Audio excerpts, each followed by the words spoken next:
نحمده ونصلي ونسلم على رسوله الكريم أما بعد أعوذ بالله من الشيطان الرجيم بسم الله الرحمن الرحيم قال عيسى ابن مريم اللهم ربنا أنزل علينا مائدة من السماء تكون لنا عيدا لأولنا وآخرنا صدق الله العظيم وصدق رسوله النبي الكريم الأمين قال الله تبارك وتعالى في شأن حبيبه إن الله وملائكته يصلون على النبي يا أيها الذين آمنوا صلوا عليه وسلموا تسليما الصلاة والسلام عليك يا سيدي يا رسول الله وعلى آلك وأصحابك يا سيدي يا حبيب الله الصلاة والسلام عليك يا سيدي يا رسول الله وعلى آلك وأصحابك يا سيدي يا رحمة للعالمين السلام علیکم ورحمۃ اللہ وبرکاتہ۔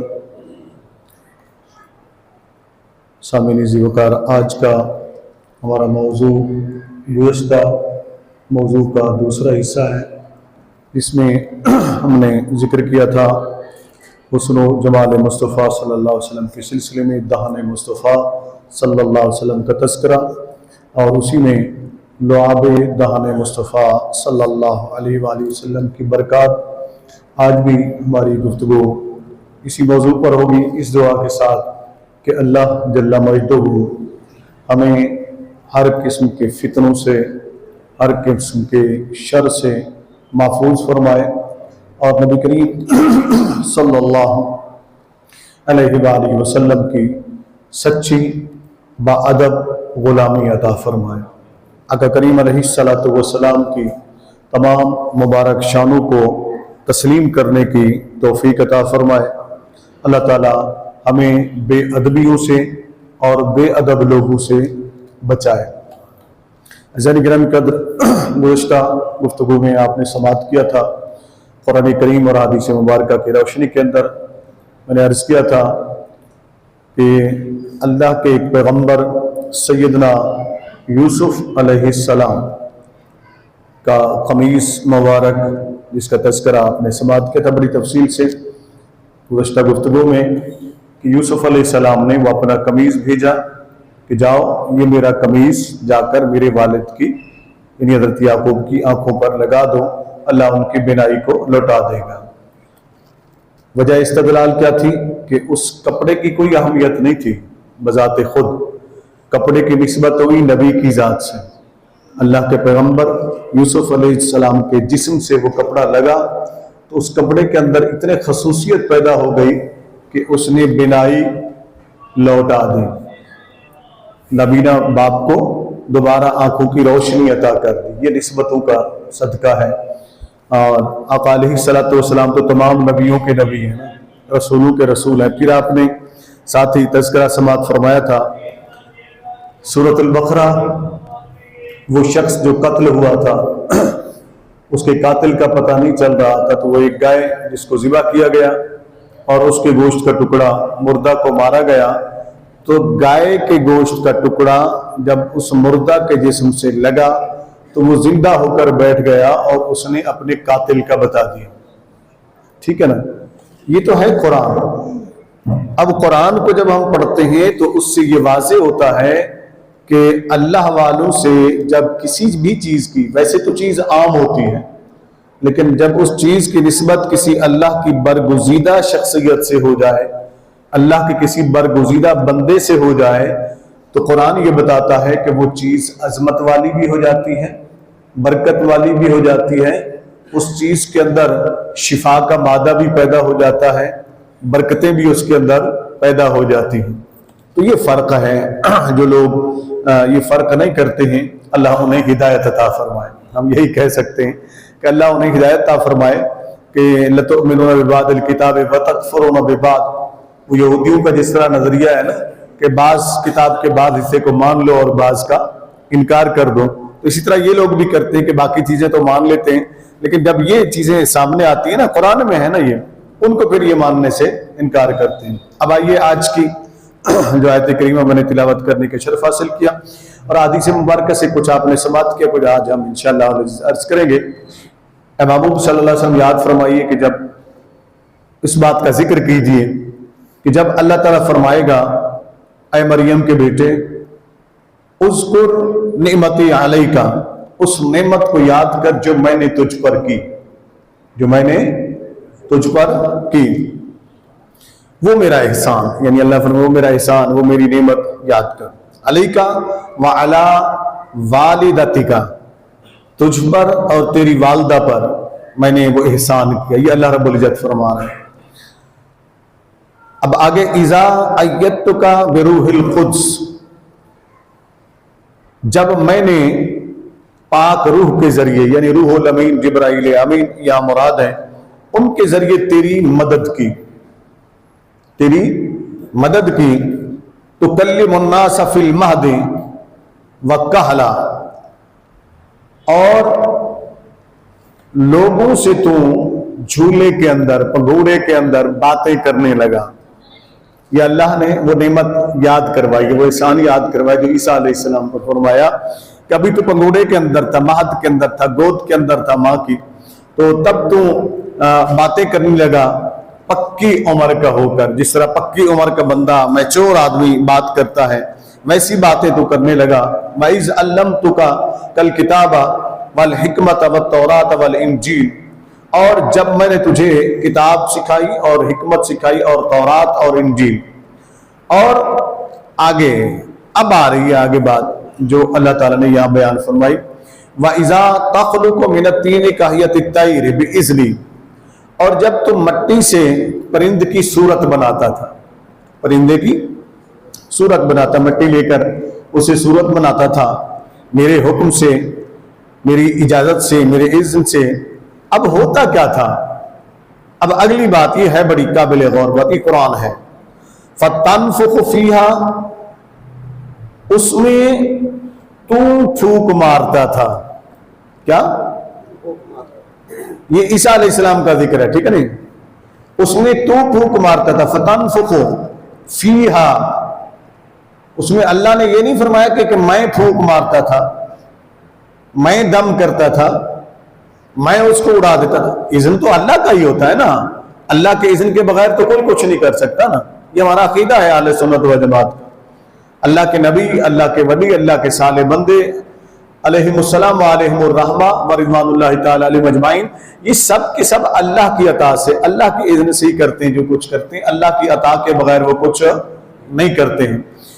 لیکن اگلی بات ہے نا، یہ جو سمجھنی چاہیے اور لوگوں کو بھی سمجھانی چاہیے، اللہ فرما رہا ہے ٹھیک ہے زندگی دینے والا بھی میں ہوں، شفا دینے والا بھی میں ہوں، موت دینے والا بھی، مردے کو زندگی عطا کر دیتا ہے، مردے کو زندگی عطا کر دیتا ہے۔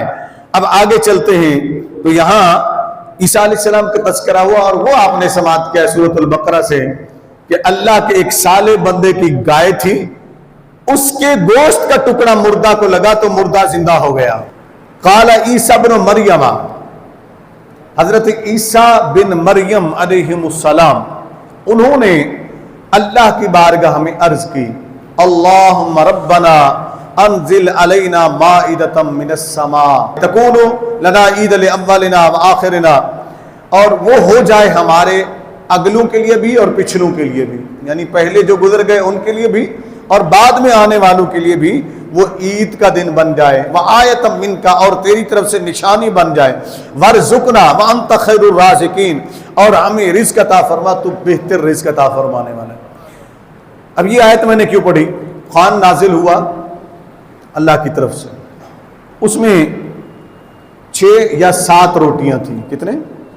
یہ 6 یا 7 روٹیاں تھیں، اور 5-7 اس میں مچھلیاں بھنی ہوئی، وہ مچھلیاں تھیں آسمان سے پکی پکائی اتری۔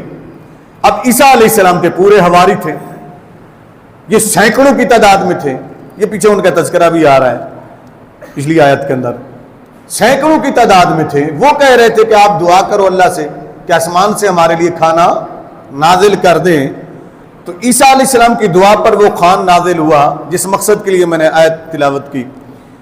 وہ 6 یا 7 روٹیاں، 6 یا 7 مچھلیاں بھنی ہوئی، زیادہ سے زیادہ میرے خیال میں شیخ عبد المجید صاحب بیٹھے ہیں، وہ بیٹھ جائیں اور ہمارے مظہر بھائی بیٹھ جائیں تو ان کے ایک کو بھی کافی نہیں ہوگی، ایک کو بھی کافی نہیں ہوگی. میں نے ایک مثال دی ہے سمجھانے کے لیے، ٹھیک ہے نا. تو کافی نہیں ہوگی، پیٹ نہیں بھرے گا. ہلکی پھلکی سی روٹیاں ہوں تو کیسے بندے کا پیٹ بھرتا ہے. لیکن یہاں عیسیٰ علیہ السلام کے سینکڑوں حواریوں نے پیٹ بھر کر اس کو کھایا. صرف ایک دن نہیں، کئی مہینوں تک مسلسل کھاتے رہے مگر وہ کھانا کم نہ ہوا. پتہ چلا اللہ کے پیغمبر کی نسبت جب کسی چیز کو حاصل ہو جائے تو اس کے اندر برکت پیدا ہو جاتی ہے. کیا ہو جاتی ہے؟ برکت پیدا ہو جاتی ہے. اب آئیے بارگاہ رسول صلی اللہ علیہ وآلہ وسلم میں ہم چلتے ہیں کہ کریم آقا علیہ السلام کے لعاب دہن کی برکتیں کیا تھی. کچھ آپ نے گزشتہ گفتگو میں سماعت فرمائیں اور آج بھی ہم اسی پر انشاءاللہ گفتگو کرتے ہیں. حدیبیہ کے مقام پر نبی کریم صلی اللہ علیہ وآلہ وسلم کے بارے میں صحابہ کرام رضوان اللہ تعالی علیہ مجمعین بیان فرماتے ہیں کہ جب ہم آقا علیہ السلام کے ساتھ تھے، ہم نے ایک ایسی جگہ پڑاؤ ڈالا جہاں ایک کنواں تھا جسے حدیبیہ چشمہ بیر حدیبیہ کہا جاتا ہے، ٹھیک ہے نا. فرماتے ہیں کہ ہم جب وہاں پہنچے، اچھا آج کی جتنے بھی حوالہ جات ہیں ایک تو صحیح مسلم شریف سے ہوں گے، یہ پہلے حوالے سن لیں آپ. صحیح مسلم شریف سے، سنن ابن ماجہ سے، شمائل ترمذی سے، الخصائص الکبریٰ سے، مدارج النبوت سے، مواہب اللدنیہ سے، زرقانی علی المواہب سے، الخصائص الکبریٰ امام سیوطی، شواہد الحق امام یوسف بن اسماعیل نبھانی، الجواہر البحار امام یوسف بن اسماعیل نبھانی، المستدرک حاکم، معجم کبیر و دیگر کتب احادیث سے. یعنی کوئی ایسی بات نہیں ہوگی جو بغیر کسی حوالے کے میں ایسے سنائی بات کر دوں جیسے نے کسی نے دیکھنی ہو، پھر بعد میں مجھے بتا دیں، میں اس کو مکمل لکھ کر بھی دے دوں گا، ٹھیک ہے نا. کیونکہ بار بار یہاں حوالہ دینا اتنا وقت نہیں ہوتا، اس لیے میں نے عرض کر دیا کہ ان سے ماخوذ ہوگی ہماری آج کی گفتگو. اب نبی کریم صلی اللہ علیہ وسلم کے صحابہ جب اس کنویں پر پہنچے تو وہاں پانی بالکل تھوڑا سا تھا. وہ کہتے ہیں کہ ہم نے سارا نکال دیا، تھوڑا سا پانی نکلا. کتنے؟ تھوڑا سا پانی نکلا. آقا علیہ السلام نے پانی طلب. ہم نے عرض کیا یا رسول اللہ، ہم آقا علیہ السلام کی بارگاہ میں حاضر ہوئے، عرض کی یا رسول اللہ صلی اللہ علیہ وسلم پانی تو نہیں ہے، کنویں میں پانی بالکل ختم ہو گیا. کنویں میں پانی بالکل ختم ہو گیا ہے. کریم آقا علیہ السلام نے فرمایا کہ جو تھوڑا سا تمہارے پاس ہے وہ لاؤ میرے پاس. اور پیالے میں تھوڑا سا تھا، وہ لے کر ہم بارگاہ رسول میں صلی اللہ علیہ وسلم حاضر ہوئے. آقا علیہ السلام اس کنویں پر تشریف لے گئے. اس چشمے کے اوپر، کنویں کے اوپر جب تشریف لے گئے تو نبی کریم صلی اللہ علیہ وسلم نے اس پانی سے تھوڑا سا منہ دھویا، ہاتھ دھوئے. وہ پانی جو استعمال کیا تھا وہ کنویں میں ڈال دیا. کیا کیا؟ کنویں میں ڈال دیا. پھر اس پیالے میں تھوڑا سا جو بچا تھا وہ اپنے منہ میں لیا، کلی کی، اور وہ کلی اس پیالے میں ڈال دی. کلی اس پیالے میں ڈال دی، یعنی اپنا لعاب دہن، تھوک مبارک لعاب دہن اس میں ڈالا اور وہ پیالہ بھی کنویں کے اندر ڈال دیا. اب صحابہ کرام سے فرمایا کہ تھوڑی دیر اس کو ایسے چھوڑ دو، آؤ میرے ساتھ. جہاں خیمے لگے ہوئے تھے وہاں جا کر بیٹھ گئے. تھوڑی دیر کے بعد نبی کریم صلی اللہ علیہ وسلم نے فرمایا کہ اب جاؤ اور جا کر وہاں سے پانی بھی بھر کے لاؤ، مشکیں بھی بھر لو، اپنے جانوروں کو، سواریوں کو بھی پانی پلاؤ. صحابہ کرام فرماتے ہیں وہ کنواں جو خشک ہو چکا تھا، جس کے نیچے پانی تھا ہی نہیں، آقا علیہ السلام نے وضو فرمایا، مائع مستعمل ہو گیا نا، استعمال شدہ پانی ہو گیا نا، اور کلی فرمائی، اپنا لعاب دہن تھوک مبارک اس کے اندر ڈالا، اس کے اندر ڈال دیا. اب یہ صحابہ بھی دیکھ رہے تھے. کیا کر رہے تھے؟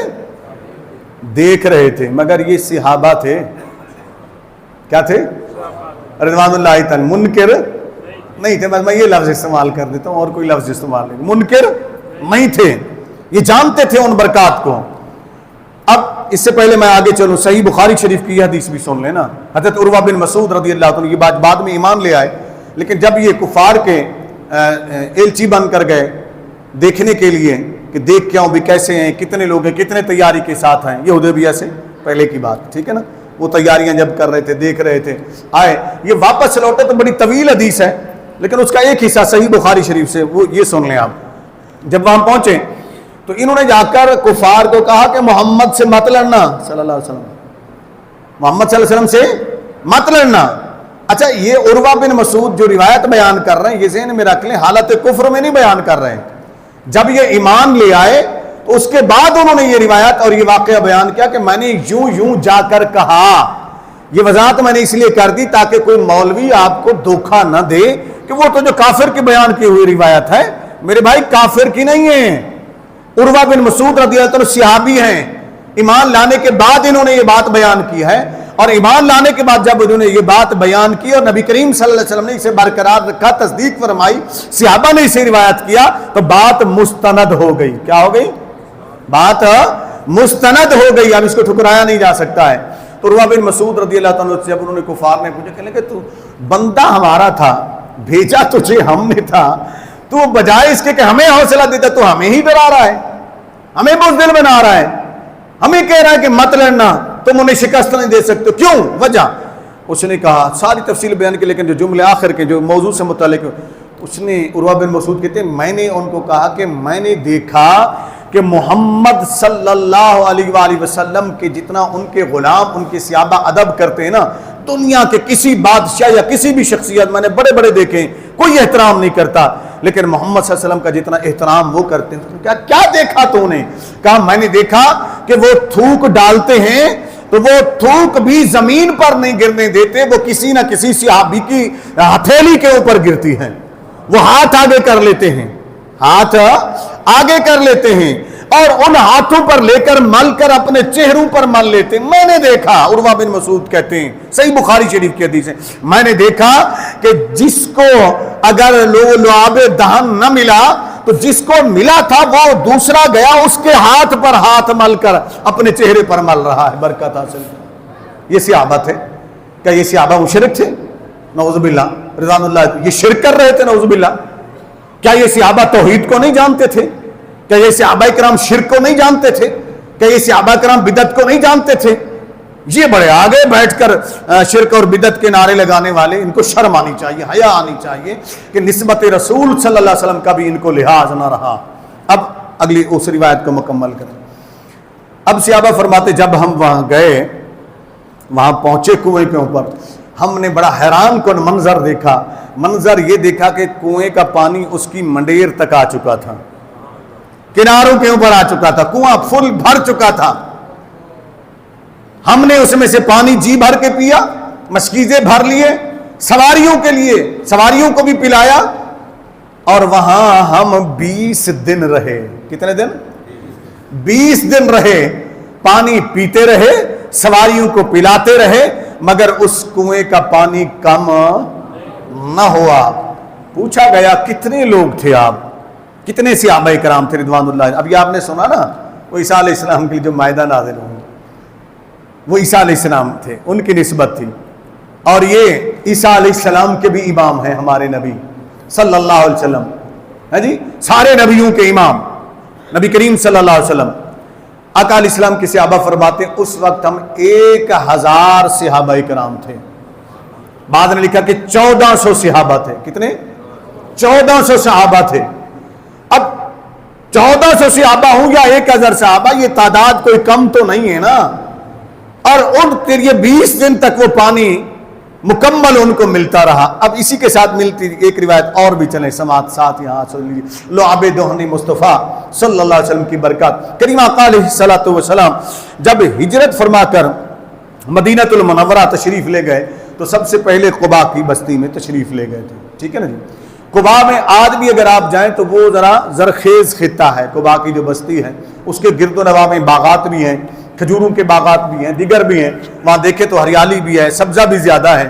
تو وہاں وہ لوگ کھیتی باڑی بھی کرتے تھے، باغات کا کام کرتے تھے، زمینیں پہیلیاں وغیرہ تھیں ان کی. انصار مدینہ انہی کو کہا جاتا، اکثریت وہیں تھی. تو جب آقا علیہ السلام وہاں گئے تو قباء کے لوگ نبی کریم صلی اللہ علیہ وسلم کے پاس اکٹھے ہو کر حاضر ہوئے. جب آقا علیہ السلام وہاں گئے، تشریف لے گئے، تو کریم آقا علیہ السلام نے فرمایا کہ کیسے آنا ہوا، آنے کا مقصد بتاؤ. انہوں نے عرض کیا یا رسول اللہ صلی اللہ علیہ وآلہ وسلم، ہمارا ایک کنواں ہے، ہمارا ایک کنواں ہے جس سے ہم اپنی کھیتی کو پانی دیتے ہیں، پانی پلاتے ہیں. یعنی کہ پانی اس میں بھر جاتا ہے، پھر وہاں سے بیلوں کے ذریعے یا جو بھی ذریعہ انہوں نے بنا اس کے ذریعے سے ہم پہلیوں کو، کھیتوں کو پانی دیتے ہیں. پھر میرے پاس کیوں آئے ہو؟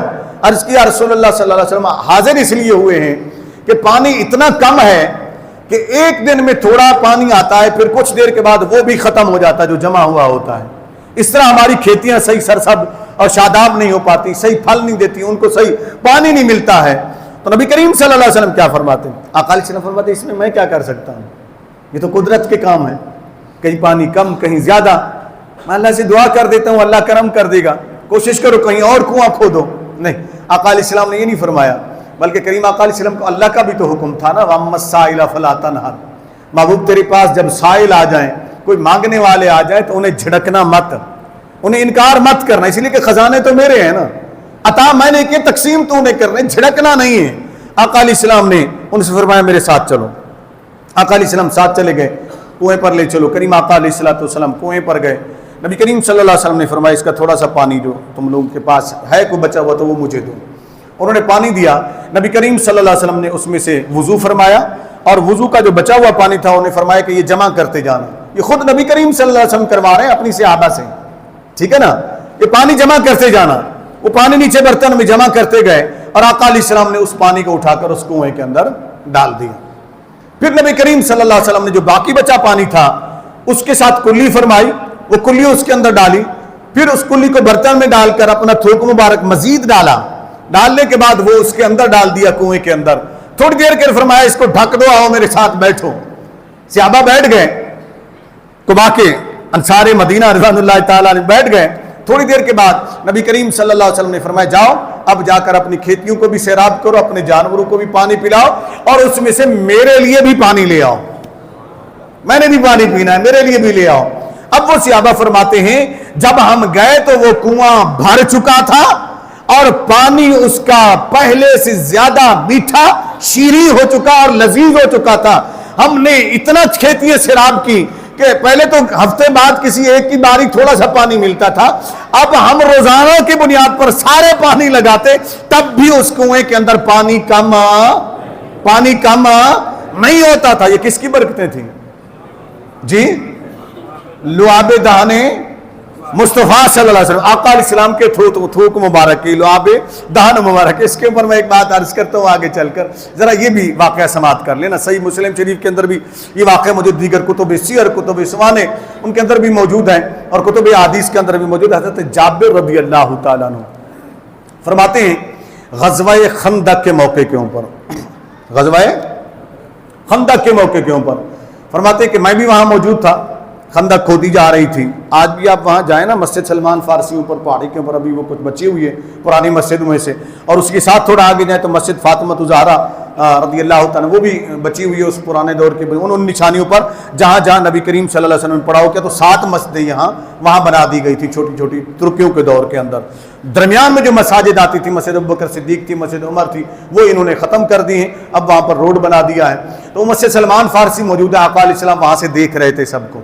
تو صحابہ کرام اکٹھے ہو کر گئے، عرض کی یا رسول اللہ صلی اللہ علیہ وسلم بوٹ سے نڈھال ہو گئے اور اپنے پیٹوں سے کپڑا ہٹایا۔ بڑا مشہور واقعہ ہے، کپڑا ہٹایا تو پتھر باندھے ہوئے تھے صحابہ نے، بوٹ سے پتھر اگر بڑا اٹھا کے باندھ لو تو کچھ حوصلہ مل جاتا ہے، بندے کو قوت مل جاتی ہے۔ انہوں نے پتھر باندھے ہوئے تھے، تو آگے سے نبی کریم صلی اللہ علیہ وسلم ہمارے رہنماؤں کی طرح تو نہیں تھے نا، ہمارے قائدین کی طرح تو نہیں تھے نا، قوم بھوک مر رہی ہے ایسے ہم دوڑانے باہر بھاگ جاتے ہیں، ایسا ہے کہ نہیں ہے؟ قوم بھوک مر رہی ہے، ان کے کتوں کو بھی پانی جو پلایا جاتا ہے وہ باہر سے آتا ہے، گھوڑوں کو بھی پانی جو پلایا جاتا ہے وہ باہر سے آتا ہے۔ ہمارے نبی ایسے رہنما نہیں تھے۔ یہ کوشش کرے قوم کہ اپنے کریم آقا علیہ السلام کی پیروی کرنے والا کوئی رہنما تلاش کرے تاکہ اسے قوم کا بھی درد ہو، قوم کا بھی خیال ہو۔ کیسے؟ ذرا سنیں۔ نبی کریم صلی اللہ علیہ وآلہ وسلم نے آگے سے اپنے بطن مبارک سے کپڑا ہٹایا، فرمایا یہ دیکھو تم نے ایک پتھر باندھا ہے، میں نے بھی 2 پتھر باندھ لیے ہیں۔ یہ نہیں ہے کہ تم بھوکے تھے اور میں اکیلے چھپ کر بیٹھ کر قائد تھا، میں رہنما تھا، میں تمہارا سربراہ تھا، تم میرے جیسے کھانے نہیں کھا سکتے ہو، میں تمہارے جیسے نہیں کھا سکتا ہوں، تم بھوکے رہو میں بھوکا نہیں رکھ سکتا۔ فرمایا نہیں، تم ایک پتھر باندھو گے میں 2 پتھر باندھوں گا، میں نے 2 پتھر باندھے ہوئے ہیں۔ حضرت جابر رضی اللہ تعالیٰ فرماتے ہیں میں یہ منظر دیکھ رہا تھا، یہ دردناک منظر جب میں نے دیکھا تو میرے سے رہا نہ گیا، میرے سے رہا نہ گیا، میں فوراً دوڑا، گھر گیا۔ خندق قریب تھی نا مدینہ المنورہ کے، فرماتے میں گھر گیا اپنی بیوی کے پاس میں نے پوچھا کہ کچھ کھانے کے لیے گھر پہ ہے؟ اس نے کہا خیر تو ہے، آپ میدان جنگ سے بھاگ کر آ گئے ہیں اور یہاں مجھے پوچھ رہے کھانے کے لیے۔ کہا میں نے بڑا عجیب منظر دیکھا ہے، اگر تو بھی دیکھے گی تو رو پڑے گی۔ پھر وہ کہتے ہیں میں نے بتایا بیوی کو، اس نے کہا ایسا ہے کہ تھوڑا سا چند روٹیوں کا آٹا موجود ہے اور اس کے سوا سالن ساتھ کھانے کے لیے کچھ نہیں سوائے اس چھوٹے سے بکری کے بچے کے، جس کا بڑا مشہور واقعہ ہے، اس بچے کے، یہ اس کے سوا اور کچھ بھی نہیں ہے۔ کہتے ہیں کہ تم ایسا کرو، بیوی نے کہا کہ جلدی سے اس کو ذبح کر دو، میں بنا لیتی ہوں، چند روٹیاں ہیں، جا کر نبی کریم صلی اللہ علیہ وسلم کو بتا دو کہ 2-3 لوگوں کے کھانے کا اہتمام ہے، آپ تشریف لے آئیں۔ چلو نبی کریم صلی اللہ علیہ وسلم کھا لیں گے اور ایک دو صحابہ اور کو لے لیں گے، وہ کھا لیں گے، ساتھ ہم کھا لیں گے۔ حضرت جابر رضی اللہ تعالیٰ دوڑ کر گئے، بڑے خوش کہ اہتمام ہو گیا ہے، کچھ نہ کچھ نبی کریم صلی اللہ علیہ وسلم کے لیے کھانے کے لیے پیش کروں گا، ہے اہتمام ہو گیا، نبی کریم صلی اللہ علیہ وسلم کے لیے پیش کروں گا، کچھ مشکل وقت گزر جائے گا، ہیں جیسے ہمارے ہاں ہوتا ہے نا، میں اس سے ملا تو نہیں سکتا ہوں لیکن IMF ہمیں قرضہ دیتی ہے، IMF ہمیں قرضہ دیتی ہے، سالوں ہم منتیں ترلے کرتے ہیں، جوتے چاٹتے ہیں، ان کے بوٹ چاٹتے ہیں، ان کے جوتے چاٹتے ہیں، تلوے چاٹتے، سب کچھ چاٹ لیتے ہیں، پھر اس کے بعد جب کچھ قرضہ مل جاتا ہے اس کے بعد ہمارے حکمران شیر ہو جاتے ہیں، ہمارے ادارے شیر ہو جاتے ہیں، ہمارے جو دفتروں میں بیٹھے ہوئے لوگ ہوتے ہیں بڑے بڑے دفتروں میں شیر ہو جاتے ہیں، جب تک اس کو چٹ نہیں کرتے، کھا نہیں لیتے، پھر نوبت نہیں آ جاتی کہ پھر بھیک مانگو، تب تک یہ قوم کو اس کی ہوا تک نہیں لگنے دیتے ہیں۔ ایسا ہے کہ نہیں ہے؟ بولے تو صحیح نا، میں غلط بول رہا ہوں تو بعد میں مجھے تھوڑا سا بتا دیجیے گا کہ ڈاکٹر صاحب ایسا نہیں ہوتا، جو بھی ملتا ہے عوام پر خرچ ہوتا ہے، قوم پر خرچ ہوتا ہے۔ یہ 76 سالہ تاریخ ہے پاکستان کی، جس طریقے سے ظلم کیا جا رہا ہے اس قوم کے ساتھ۔ آؤ دیکھو ہمارے نبی صلی اللہ علیہ وسلم نے کیا کیا، تھوڑا سا اگر زندگی کو قوت، جسم کو قوت بخشنے کے لیے اہتمام ہوا نا، حضرت جابر گئے۔ اب غور سے سنیے گا، یہ باتیں میں نے اس لیے عرض کی، اس کو بھی منظر میں رکھا کریں، ذہن میں رکھا کریں، اور اپنے آقا صلی اللہ علیہ وسلم کی زندگی کو سن کر اس سے بھی سبق حاصل کیا کریں۔ نبی کریم صلی اللہ علیہ وسلم کی بارگاہ میں حضرت جابر گئے، عرض کی یا رسول، اکیلے میں عرض کی آقا ایسا آواز میں کہ تھوڑا سا اہتمام ہو یا رسول اللہ صلی اللہ علیہ وسلم، 2-3 بندوں کے کھانے کا اہتمام ہے، میں نے کیا ہے آپ کی حالت دیکھ کر، آپ تشریف لے چلیں اور 1-2 اور ساتھیوں کو لے لیں، چل کر کھانا تناول فرما لیں۔ نبی کریم صلی اللہ علیہ وسلم نے جب یہ سنا تو آقا علیہ الصلوۃ والسلام بجائے خاموش ہونے کے، چلیں اہتمام تو ہو گیا نا، چلو 2-4 خصوصی یاروں کو بلا لو، مل کر کھاتے ہیں، موج لگاتے ہیں اور چلے جاتے ہیں، باقی ایسے رولتے رہیں گے۔ نہیں، یہ رحمت للعالمین تھے، یہ امام الانبیاء ہیں صلی اللہ علیہ وسلم، یہ دنیا کو عدل فراہم کرنے آئے تھے، انصاف فراہم کرنے آئے تھے، عدل کو باندھنے کے لیے نہیں آئے تھے، عدل کو ذبح کرنے نہیں آئے تھے، عدل کو دفن کرنے نہیں آئے تھے، جیسا کہ تمہارے پاکستان میں عدل دفن ہو چکا، عدل ذبح ہو چکا، عدل کا نام و نشان پاکستان میں نہیں ہے۔ یہ قوم کبھی توقع مت رکھے کہ اس پاکستانی قوم کو عدل مہیا کیا جائے گا، نہیں، سوال ہی پیدا نہیں ہوتا ہے۔ اب ذرا سنیے گا، میرے نبی صلی اللہ علیہ وسلم اٹھ کر کھڑے ہوئے، خوشی سے اٹھے اور زور سے فرمایا، اے میرے صحابہ اکٹھے ہو جاؤ، ادھر آؤ۔ سارے جو خندق کھود رہے تھے دور دراز میں آواز سنی، سارے اکٹھے ہو گئے۔ فرمایا خوش ہو جاؤ، آج جابر نے ہماری دعوت کی ہے، سب کو بتا دیا، جابر نے ہماری دعوت کی، سارے آؤ، سارے اکٹھے ہو جاؤ۔ حضرت جابر فرماتے رضی اللہ عنہ کہتے میں تو پریشان ہو گیا کہ میں نے عرض کی یا رسول اللہ صلی اللہ علیہ وسلم 3 یا 4 یا 5 بندوں کا اہتمام ہے، کھانا تھوڑا سا آٹا گھر میں تھا، وہ میں نے آپ کے لیے بنوایا ہے۔ تو آقا علیہ السلام نے تو سب میں اعلان کر دیا کہ آؤ اکٹھے ہو جاؤ، آج ہم جابر کی دعوت کھانے چلیں گے۔ حضرت جابر رضی اللہ تعالی عنہ دوڑتے ہوئے پھر گھر گئے، یعنی کتنی بار آنا جانا ہوا، 3 بار ان کے کم از کم چکر لگے، دوڑتے ہوئے پھر گھر گئے۔ بیوی کو کہنے لگے کہ سنو اللہ کی بندی، یہ ماجرا یہ ہو گیا ہے۔ انہوں نے کہا کیا ہو گیا؟ کہا رسول اللہ صلی اللہ علیہ وسلم نے اعلان عام کر دیا ہے، سب دعوت کھانے آ رہے ہیں، اب کیا کریں گے؟ 4-5 بندوں کا کھانا ہو یا 7 کا ہو جائے گا، کیسے کھلائیں گے سب کو؟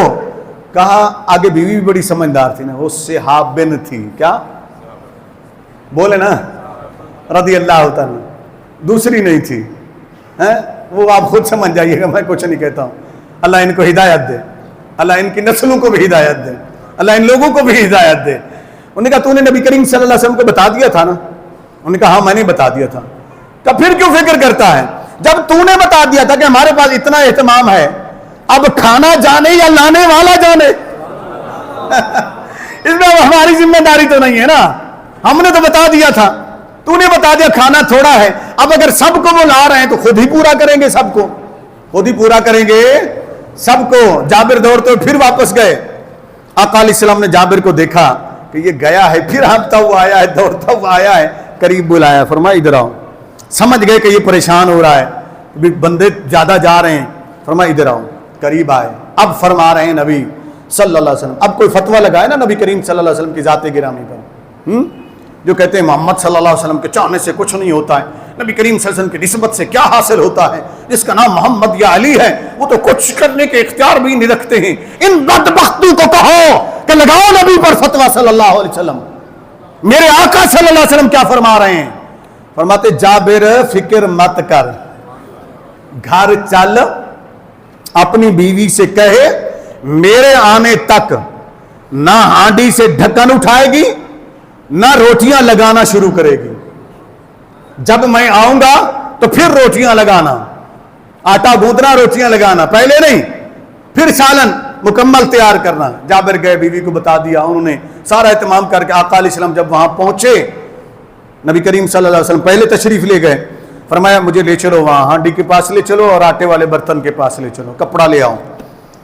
ہانڈی کے اوپر سے کپڑا فرمایا ڈالو, ہٹایا کپڑا اور اس کے اندر اپنا تھوک مبارک ڈال دیا. کیا ڈال دیا؟ یہ آپ لوگوں کے لیے آسانی کے لیے تھوک مبارک کا لفظ استعمال کرو نا, لعاب دہن مصطفیٰ صلی اللہ علیہ وسلم, اپنا لعاب مبارک ڈال دیا, تھوک مبارک ڈال دیا. ہیں کیا ڈال دیا؟ بولو تو صحیح یار. اچھا کوئی آپ کو مل جائے نا ایسا جو کہتا ہے میں نبی جیسا ہوں, نبی میرے جیسے بشر ہیں, ہمارے جیسے بشر ہیں, وہ جب تمہارے ساتھ بیٹھے نا جوس پینے کے لیے یا چائے پینے کے لیے, ہیں ایسا کرنا, تھوک اکٹھی کر کے نا اس کے کپ میں ڈال دینا. تو جو ہے نا کہنا پی لے ذرا, پی لے ذرا. پہلے تو آپ کے منہ پر تھپڑ مار دے گا, بھائی یہ کون سی بدتمیزی ہے تم نے اپنا, تو وہ کہو گے کہ تھوک ڈالا ہے میں نے, کیا کیا ہے. بیوی کھانا کھانے بیٹھے نا, ان کی بیویوں کو ایسا کرنا چاہیے. یہ جو اس طرح کرتے ہیں کہ نبی کی نسبت والی چیز کے اندر کوئی برکت نہیں, ان کی بیویوں کو ایسے کرنا چاہیے. جان تو چھوٹے کہ ان بدبختوں سے کہ اپنی تھوک ڈال دیا کریں. تم کہتے ہو ہم نبی جیسے, تو نبی کو تھوک ڈالا کرتے تھے کھانے کے اندر, کھانے کے اندر برکت ہو جاتی تھی. اب نہیں وہ نبی کی بات تھی, پھر نبی کی بات تھی تو مان لو نا کہ نبی کا مقام اور ہے, تمہارا اور ہے. تسلیم کیوں نہیں کر لیتے ہو؟ کیوں ضد پر اڑے ہوئے ہو؟ کیوں بدبخت بنتے جا رہے ہو؟ کیوں قوم کو بھی گمراہ کر رہے ہو؟ سنو, آقا علیہ السلام نے لعاب دہن ڈال دیا ہانڈی کے اندر اور آٹے کے برتن کے پاس لے گئے, اوپر آج جو آٹا گوندا تھا اس کے اندر بھی اپنا لعاب دہن ڈالا. فرمایا اب اس کو بولو آٹا گوندے اچھی طرح, اور کپڑے کے نیچے سے آٹا گوندتی جائے, روٹیاں پکاتی جائے. عورتیں 2-3 اور ملا لیں, روٹیاں پکائیں اور ساتھ سالن پکاتے جائیں. ہانڈی سے کپڑا نہیں اٹھانا, ڈھکن نہیں اٹھانا, سانا ڈال کر میں دودھ دیتا جاؤں گا, روٹیاں ان کو بولو وہ دیتی جائیں. آقا علیہ السلام خود بیٹھ گئے سالن دینے کے لیے, ڈال کر دیتے گئے, یا کسی صحابی کی ڈھپٹی لگائی, سالن دیتے گئے اور ادھر سے روٹیاں پکتی گئیں. 10 15 صحابہ آتے گئے, بیٹھ کر کھاتے گئے. کتنے 15 صحابہ. کھانا کتنے آدمیوں کا تھا؟ چلیں 7 لگا لینا, ایک ہی کر لینا, 7 آدمیوں کا ہوگا.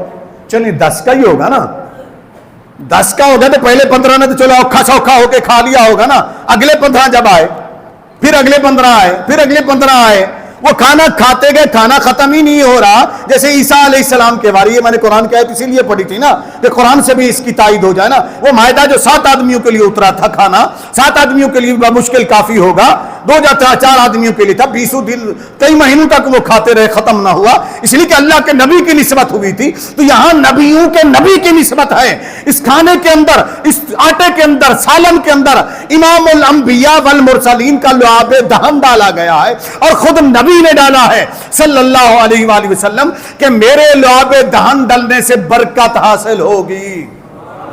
کیا حاصل ہوگی؟ یہ کس نے بتایا؟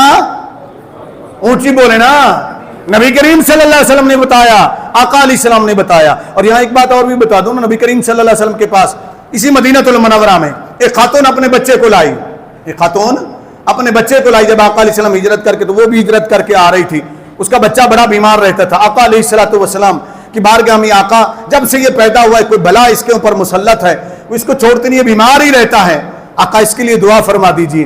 کریم آقا علیہ السلام نے فرمایا پانی لاؤ، پانی لائے، نبی کریم صلی اللہ علیہ وسلم نے اس کے اوپر پھونک ماری، اپنا لعاب دہن ڈالا اور پانی فرمایا اس کو ادھر لاؤ، میرے پاس لاؤ، بچے کو لائے، آقا علیہ السلام نے پانی چھڑکا اور فرمایا اخرج اے شیطان نکل جا، تو جو بھی ہے نکل جا، انی رسول اللہ ہے، میں اللہ کا رسول ہوں، تو جانتا نہیں ہے، نکل جا یہاں سے، نکل جا یہاں سے۔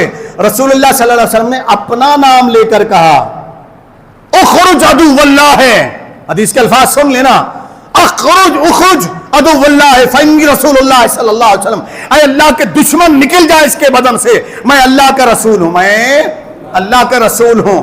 یعنی یوں فرمایا کہ میں اللہ کا رسول ہوں، اے اللہ کے دشمن اس کے بدن سے نکل جا، اس کو تکلیف دینے سے باز آ جا، تکلیف دینے سے باز آ جا، جو بھی تکلیف ہے دور ہو جا۔ رسول اللہ کے نام کے صدقے وہ تکلیف دور ہو گئی، وہ تکلیف دور ہو گئی، آقا علیہ السلام کے لعاب دہن کے صدقے وہ تکلیف دور ہو گئی۔ حضرت جابر رضی اللہ تعالیٰ عنہ کھلا چکے، اور پھر ان کے بچے کا واقعہ بھی ہوا، وہ بھی آپ سن چکے ہیں۔ آقا علیہ السلام کے اس غلام سے کسی نے پوچھا کتنے صحابہ تھے اس وقت خندق کے موقع کے اوپر جو کھانا کھانے کے لیے تھے؟ وہ کہتے ہیں کہ 1000 صحابہ تھے، اگر 1,00,000 بھی ہوتے تو کھانا پھر بھی پورا ہو جاتا۔ یہ صحابی کا ایمان تھا، یہ صحابی کا عقیدہ تھا رضی اللہ تعالیٰ عنہ۔ کہتے ہیں 1000 صحابہ تھے رضوان اللہ، تو وہ کھانا کھا کر سب فارغ ہو گئے، چلے گئے، اور آخر میں نبی کریم صلی اللہ علیہ وسلم بیٹھے اور ہم گھر والے بیٹھے اور ہم نے کھانا کھایا۔ پھر آگے کا واقعہ آپ لوگ سن چکے ہیں کئی بار۔ فرماتے ہیں وہ چلے گئے، لیکن اس کے بعد جب آقا علیہ السلام تشریف لے گئے، میری بیوی نے اس کے بعد ہانڈی کا ڈھکن اٹھایا، کپڑا ہٹایا اور آٹے سے کپڑا اٹھایا، جتنا آٹا پہلے تھا ویسے کا ویسے تھا، جتنا سالن پہلے تھا ویسے کا ویسے تھا، ویسے کا ویسے تھا۔ یہ ہے لعاب دہن مصطفیٰ صلی اللہ علیہ وآلہ وسلم کے برکات۔ چلیے میدان بدر کی طرف بھی آپ کو لے کر چلوں نا، میدان خندق پہ بھی آپ آ گئے، احد پہ بھی آ گئے۔ احد میں بھی ایک واقعہ ہوا تھا اور ایک صحابی رضی اللہ تعالیٰ زخمی ہوئے، اور 3-4 صحابہ کا واقعہ ہے اور ملتا جلتا ایک ہی جیسا ہے، تو میں اس کو اکٹھے ہی بیان کر دیتا ہوں۔ بدر کے اندر چلتے ہیں، کہاں چلتے ہیں؟ میدان بدر کے اندر۔ اللہ آپ سب کو زیارت کے لیے لے جائے، وہاں کی مدینہ المنورہ کی حاضری کے لیے لے جائے۔ وہاں آپ چلیں تو وہاں جب جنگ ہوئی تھی تو وہاں کافی سارے صحابہ کرام کے ساتھ واقعات، ان میں سے حضرت معاذ اور معوذ 2 بھائی تھے رضی اللہ تعالیٰ عنہ، جنہوں نے ابو جہل پر حملہ کیا تھا، اس کو واصل جہنم کیا تھا۔ اکرمہ نے پلٹ کر، جو ابھی تک ایمان نہیں لائے تھے، ابو جہل کے بیٹے تھے، پلٹ کر معاذ پر حملہ کیا تو ان کا بازو کٹ گیا تھا۔ بڑا مشہور واقعہ ہے۔ وہ کہتے ہیں صرف ایک تسمہ لٹک رہا تھا جو مجھے تکلیف دے رہا تھا، رکاوٹ بن رہا تھا جنگ لڑنے میں، میں نے اپنے دائیں پاؤں کے نیچے ہاتھ دیا اور زور سے کھینچا اس طریقے سے اپنے کاندھے کو، وہ بازو ٹوٹ گیا، میں نے اٹھا کر ایک سائڈ پہ رکھا اور الٹے ہاتھ سے میں لڑتا رہا۔ جب جنگ ختم ہوئی، اتنا عرصہ وقت گزر گیا، جنگ ہوتی رہی، جنگ سارا دن جنگ ہوتی رہی۔ شام کو جب فارغ ہوئے، فرماتے ہیں کہ میں نے اپنا وہ بازو کٹا ہوا اٹھایا۔ کوئی ڈاکٹر بتا سکتا ہے، کوئی میڈیکل سائنس بتا سکتی ہے کہ اتنا وقت گزر چکا ہو، عضو کٹ جائے؟ ڈاکٹر کہتے ہیں انگلی تیری کٹ گئی ہے تو اگر 1 گھنٹے، آدھے گھنٹے، 1.5 گھنٹے کے اندر لے کر اس کو آ جائے تو پھر اس چانس ہے لگ سکتی ہے دوبارہ، جڑ سکتی ہے دوبارہ، لیکن چونکہ 1.5 گھنٹے تک اس کے اندر جان رہتی ہے، خون کی رمق بھی رہتی ہے، لیکن اتنا وقت زیادہ گزر جائے تو پھر وہ رمق نہیں رہتی ہے، وہ خون کا ردھم نہیں رہتا ہے، وہ خون کی رمق نہیں رہتی ہے، پھر وہ جڑ نہیں سکتی۔ لیکن یہاں سائنس بھی جواب دے گئی۔ حضرت معاذ فرماتے میں اپنا کٹا ہوا بازو بارگاہ رسول صلی اللہ علیہ وسلم میں لے کر شام کے ٹائم جب حاضر ہوا، جنگ ختم ہوئی تو میرے آقا نے دیکھا، پوچھا معاذ کیا؟ عرض کیا آقا بازو کٹ گیا تھا، اس طریقے سے لڑتا رہا ہوں، اس کو الگ کر کے رکھ دیا تھا۔ فرمایا ادھر لاؤ، قریب لائے۔ آقا نے یہ نہیں فرمایا اتنا وقت گزر چکا اسی وقت تو آ جاتا۔ اب آقا علیہ السلام نے فرمایا ادھر آؤ، تشریف لاؤ، ادھر لے آؤ۔ جب وہ لے آئے تو کریم آقا علیہ السلام نے بازو کو اٹھایا، کاندھے پر لگایا۔ حضرت معاذ فرماتے رضی اللہ عنہ، یہ بدری صحابی ہیں۔ کون؟ اونچی بولے نا، بدری صحابی ہیں۔ ان سے بڑا توحید کا ٹھیکیدار کوئی ہو سکتا ہے؟ ان سے بڑا توحید کا علم بردار ہو سکتا ہے کوئی؟ ان سے بڑا کوئی دین کو سمجھنے والا ہو سکتا ہے؟ اگر ہو سکتا ہے تو انجینئر مرزا محمد علی جہلمی مجھے بتائے، جواب دے مجھے۔ ڈاکٹر ذاکر نائک اور اس کے فالوور جواب دے مجھے، جو تم کہتے ہو کہ محمد صلی اللہ علیہ وسلم سے نسبت رکھنے والی کسی چیز کے اندر برکت نہیں ہے، اس سے کوئی فائدہ حاصل نہیں ہوتا۔ آؤ بدری صحابی کی بات سنو اور اپنے آپ کو اس گمراہی سے بچاؤ اور قوم کو گمراہ مت کرو۔ وہ کیا کہتے ہیں؟ فرماتے کریم آقا علیہ السلام نے میرا بازو جوڑا، اپنی انگلی سیدھے ہاتھ کی لی، لعاب دہن منہ سے لیا اور میرے بازو پر لگانا شروع کر دیا۔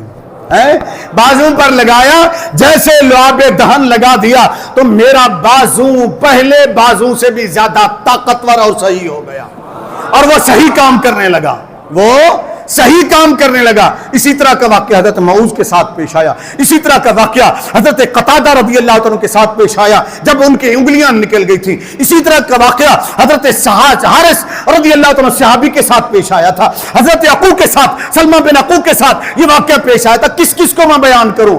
صرف اتنا آخر میں عرض ہے کہ میرے آقا صلی اللہ علیہ وسلم سے جس چیز کو نسبت ہو گئی وہ بھی شفا بخش ہو گئی، وہ بھی باعث برکت ہو گئی، وہ بھی عظمت والی ہو گئی۔ یہ تو لعاب دہن مصطفیٰ تھا نا صلی اللہ علیہ وسلم۔